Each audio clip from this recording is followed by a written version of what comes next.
Hi, I'm Audrey. Hi, I'm Jeannette. And today's burning question is SEO strategies for 2019. So it's search engine optimization strategies for 2019. All right, you start first. Okay, so one of the things I've been seeing a lot more of is the use of voice search. So we're so used to like those home devices and even on your phone and all that. People are using their voice to search, and it's a lot more different compared to how people would search if they're typing. So say you're typing and you want to find out something about starting a bee hive in your home or something like that. You might search for start beekeeping or like learn how to keep bees. But when people do a voice search, they would do something like, "Hey Google, how do I start a beehive in my home?" As you can see, it's a lot longer, and the way it's phrased is very different. The keywords will be different as well. Yeah. So one of the things that I think people need to think differently about in 2019 is to not just think about keywords, but think about user intent.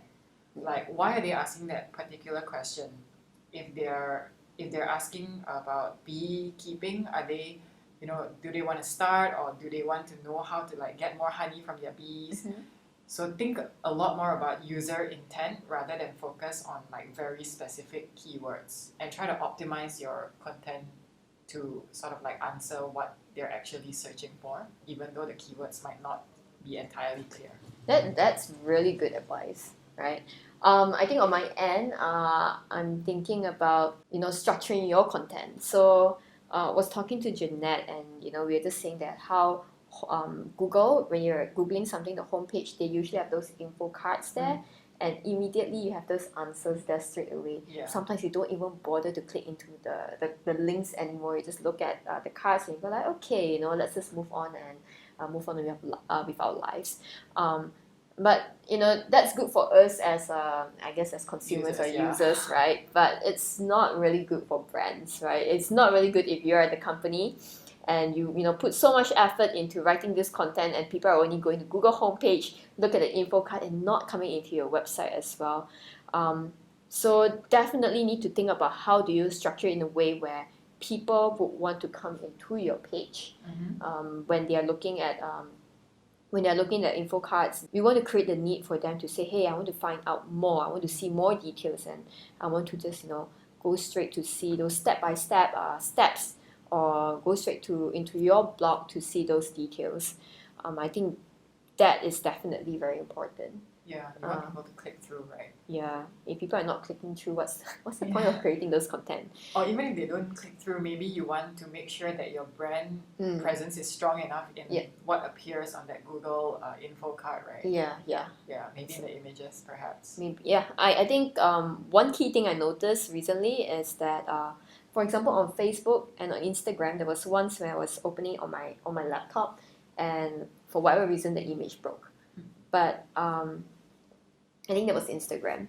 But there was description of what the picture is about. And so happily, the person who actually posted that picture was my colleague. So I asked my colleague and said, hey, did you actually write description of your images? Is this what you wrote? And she's like, no, I didn't write that at all. And I think what I noticed, the same thing goes with Google as well. In the past, all these crawlers or all these platforms that we have, they couldn't exactly see images. They needed humans to actually tell them what is on those images. But today, with the rise of machine learning and everything, it's becoming smarter and smarter, and they know what is on those images already. So one very crucial thing is really, in your images, definitely put your brand in there somewhere, somehow, so that when people look at those images, and it may or may not have the description that you want for it, but when they look at the images and they see your brand and they associate it back to you, that's going to be quite powerful.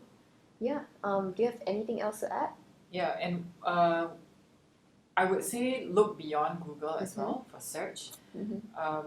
Things like Pinterest, Facebook, Instagram, YouTube, they're all search engines. And, there are some people who live within those ecosystems, right? Yeah. And if your audience lives in one of those, you might want to look into optimizing your content within those ecosystems as well. So not just stuff that appears on Google, but let's say it's on YouTube, you want to make sure that your title, your description, your tags, they're all optimized for the YouTube search engine. And you can do that with like Pinterest as well. Yeah, I think there definitely is a lot of opportunities for SEO this year. Sometimes I know you read some articles that says that SEO is dead and stuff like this. It's not dead. It's just transforming, right? And it's transforming to be better, to be more user focused. Yeah. So as marketers, the good thing is that you don't need to worry too much about those technical details already. But what you really need right now is to be able to empathize with your users. Yeah. I think that's pretty much it. Yeah. Okay. So if you guys have more burning questions like this, feel free to reach out to us at Next Digital Marketing Lab. See you.